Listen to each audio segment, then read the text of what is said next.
नमस्ते, जय जगन्नाथ। पति पत्नी संपर्क बा स्वामी स्त्री संपर्क किपरि हवार आवश्यकता अच्छी जदि आपण माने जानिबा पई चाहुचंती ताले आपण मानको विनम्र निवेदन ये कहानीटी को शेष पर्यंत सुनिबा पाए।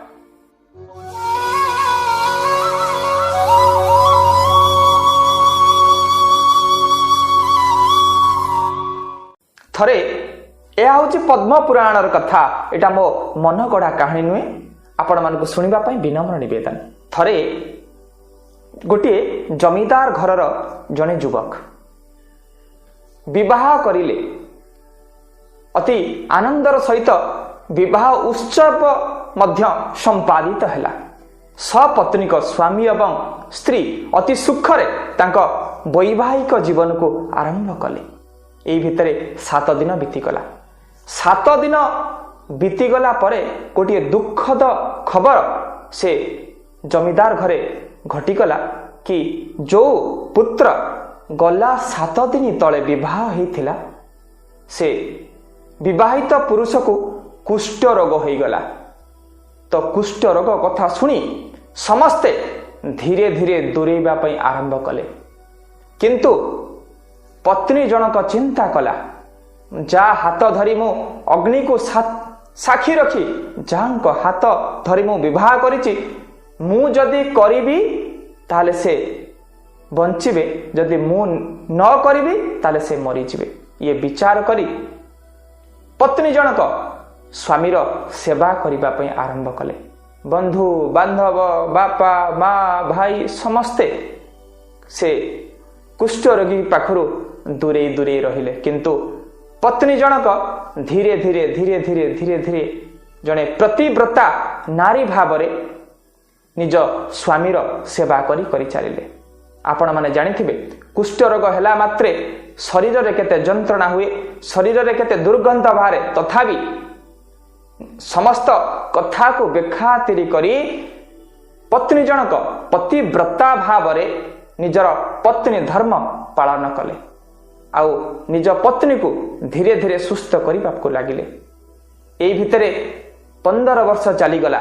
आउ पतिर सेवा करू करू पत्नी को ये से अंचल समस्ते परिचित हले कि एमिति जने स्त्री अच्छी जे कुष्ठ रोगी स्वामी पाई मध्य ता स्वामीर सेवा करुछि। स्वामी जनक दिने 15 वर्ष परे कुष्ठ रोग हबार 15 वर्ष परे वैवाहिक जीवनर 15 वर्ष परे थरे निज घरर अगणारे कुष्ठ रोगी स्वामी जनक बसी थांती। एई समय जने बेश्या राज दरबार को नाच करिया पई जाउथांती। से सुंदर बेश्या जेतबळे रास्ता रे जाउथांती, हठात स्वामींकर मन से बेश्या सहित लागि गला। आउ बेश्या को देखि स्वामी जनक विमोहित होई गले। आउ स्त्री जेतबळे आसी पचारले, हे स्वामी आज तुम मन उदास कहीं? स्वामी कहिले, हे मोर प्रिय पत्नी, जो बेश्या जनक इठी गले ता पछ पछे मो मनटे भी चली गला। मोर इच्छा होची ता सहित थरे मो मिसंतनी की। पत्नी चिंता कला, जो पतिर कथा मु केबे हेले काटिनी, आज पर्यंत 15 वर्ष हलानी जो पत्नीर मु सेवा, जो पतिर मु सेवा करी करी चलीची, आज कौन शेष कथारे ए कथा को मु अमान्य करि परिबी? ए भितरे बेश्या जनक निज घरे जीवन को अतिबाहित करुथांती। बेश्या जनक राति रे आमोद प्रबंध करंती, नाच करंती, आउ सकाळु से सोई जांती। एई समय एई पतिव्रता पत्नी जनक जाई बेश्यार घरे सब काम कर दे। दिने बेश्या चिंता कला, रे मो घरे सब सफा सुतरा आसी करूची के? मु सकाळु सकाळु सोई गला पर कि आसी मो घरे सब काम करि दउची। दिने बेश्या जनक देखिला ये पतिव्रता नारी जनक आसी मो घरे काम करूची। बेश्या जनक जाई कहला, हे पतिव्रता देवी, आपण जणे एते महान नारी जे कुष्ठ रोग हेई गला परे आपण आपणको स्वामीर सेवा करूचंती बोली ये अंचल रे आपण सुपरिचित। आपण को समस्त देवी भली पूजा करूचंती, किंतु आपणको भली जणे देवी मो घरे आसी सेवा करिवो, मते नरकरे मध्य जागा मिलिबनी। मु जणे बेश्या, आपण जणे देवी, आपण जने पतिव्रता नारी आपण आसी मो घरे सेवा करिवे। अति विनम्रता पूर्वक पतिव्रता नारी जनक कहउचंती हे देवी मो स्वामीर मन हेची आपणक सहित किछि समय बितेଇବା ପାଇଁ आपण जदि अनुमति देबे ताहले मो स्वामी कर इच्छा चरितार्थ होई परिबो। बेश्या जनक कहले हे देवी आपण कहउचंती माने मु निश्चय आपण कथा को ग्रहण करिवि।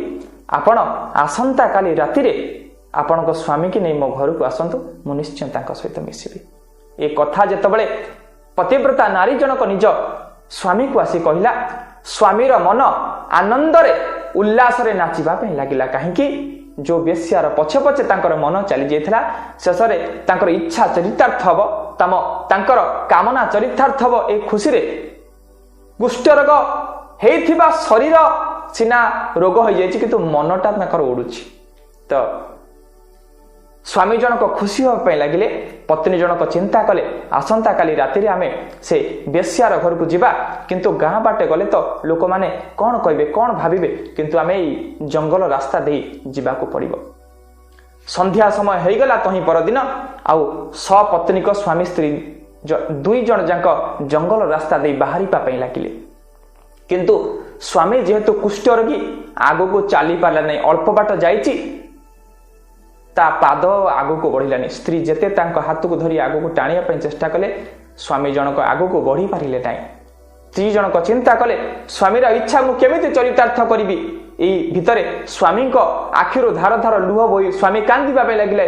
इच्छा होची बेश्या सहित मिसिया पे किंतु मु चली पारुनी एई कथा भाबी स्वामी जनक कांदिबा पे लागिले। पत्नी जनक कहले हे स्वामी तमे व्यस्त होनी तुमे मो कांध उपरे बस।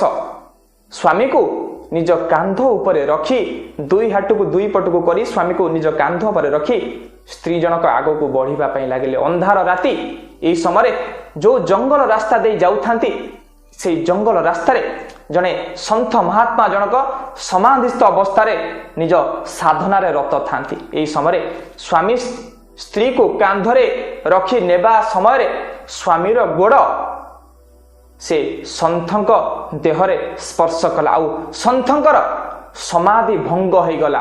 समाधि भंग हो सारिबा परे देखंतु एटा अत्यंत सत्य कथा जहा पद्म पुराण में वर्णित अछि। मु मो मन गड़ा कथा कहूनी जेतबळे स्वामींकर पद संथंक शरीर रे स्पर्श होइछि आउ संथंकर समाधि भांगी जाइछि। संथ जनक क्रोधित होई अभिशाप देइचंती जार पद स्पर्श रे मोर समाधि भांगी गला काली सकाळर सूर्योदय हवा क्षणी तांकर मृत्यु घटिबो। एई कथा सुनी सारिबा परे स्वामी जनक आउरी तीव्र गति रे कांदिबा पई लागिले।